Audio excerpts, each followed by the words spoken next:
You walk into a room. You say maybe 10 words. And a narcissist across from you has already decided you're the one. Not because you're weak, because you're kind. In the next few minutes, I'll show you the exact signals they read, and the one switch that makes you invisible to them. Here's the strange part. They're not psychic. They're pattern readers.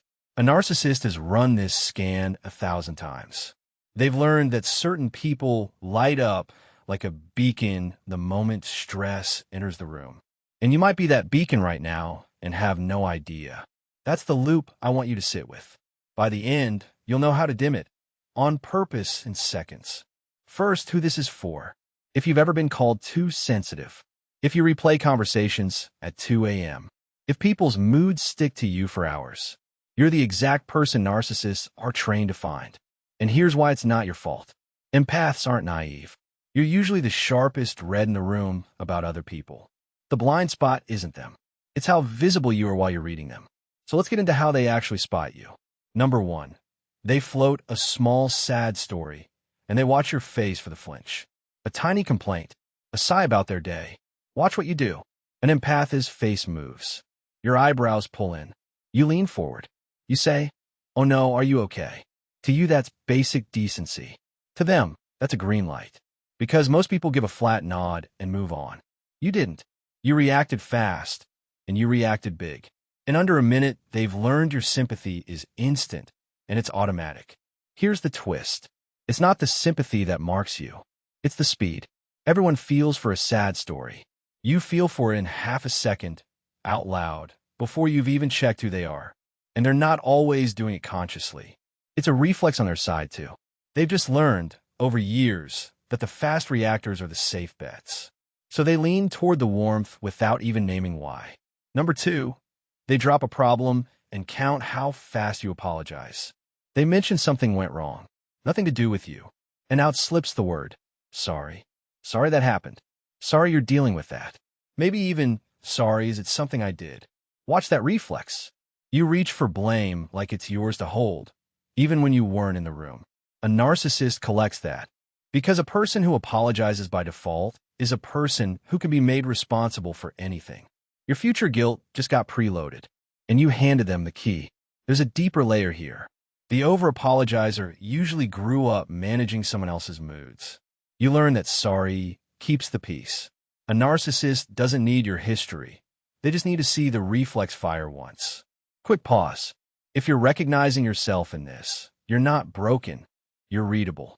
There's a short guide in the description that maps every one of these signals to a countermove. Keep it open. Let's continue. Number 3, they go quiet, and they watch you fill the silence. This one's sneaky. They let a pause hang.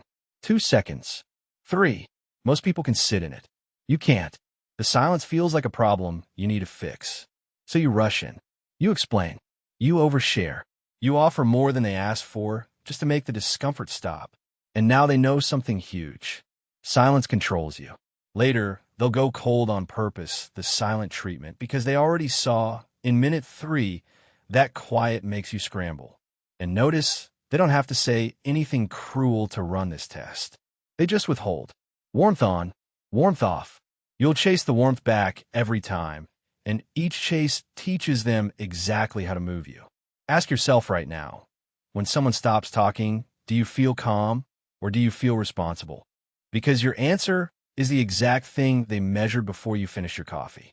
Number 4, they test a small boundary to see if it holds. They ask for a little too much. A favor that's slightly inconvenient. Your time, your ride, your energy, and they watch the gap between what you feel and what you say. Inside, you hesitate.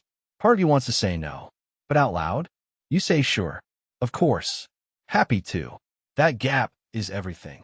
It tells them your no is negotiable. That with a little pressure, a little guilt, your boundary bends. They just found the door, and they know it isn't locked. Watch the size of the ask. It's never huge at first. It's small, deliberately small, because a small yes is easy, and a chain of small yes is how a big no becomes impossible later. Here's what stings. You think saying yes makes you generous. They read it as available. Same action. 2 completely different meanings. And only one of you knows which meaning is in play. Number 5, And this is the big one. They feel you feel their emotions. Not notice. Feel. They watch their mood pour into you like water, finding the lowest point. They frown, and your chest tightens. They brighten, and you relax. You mirror them without trying. This is the empath's superpower in their tell. You don't just understand emotions. You absorb them. And a narcissist runs on exactly that. They need someone whose inner weather changes with theirs. Someone they can steer by feeling something loudly and watching it land. You're the perfect instrument, and it goes both ways. When they're charming, you feel amazing, better than normal. That high is part of the read too. It tells them you'll do a lot to get that warm feeling back once they take it away. So now, the loop I opened at the start. I said there's one switch that makes you invisible to them. Here it is. It's not becoming cold.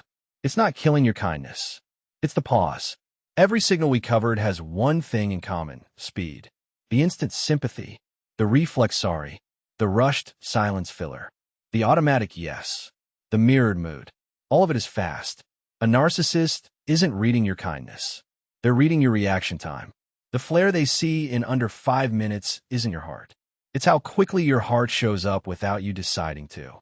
So you add one beat, one breath before you respond. Someone drops a sad story. You feel it, and you wait 1 second before you speak. That second is the whole game. Because a narcissist needs the automatic version of you, the one that reacts before thinking. The moment your kindness becomes a choice instead of a reflex, you stop being predictable. And predictable is the only thing they can control. Try it. Next sad story, pause. Next urge to apologize, ask, is this actually mine? Next silence, let breathe. Next favor, say, let me think about it.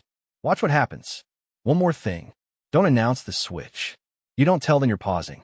You don't explain the boundary. You just get slightly slower, slightly harder to read. Quiet change works. Announced change becomes their next challenge. The people who love you won't even notice. But the one who was scanning you, they'll feel the flare go dark, and they'll quietly drift toward an easier target. That's not cruelty. That's protection. You keep every ounce of your empathy. You just stop leaking it to people who'd use it. The guide in the description breaks all 5 signals into simple countermoves you can practice this week. You were never too much. You were just too fast for people who were counting. Slow the reaction. Keep the heart. And the next narcissist who scans you will find nothing to grab. That's how you win.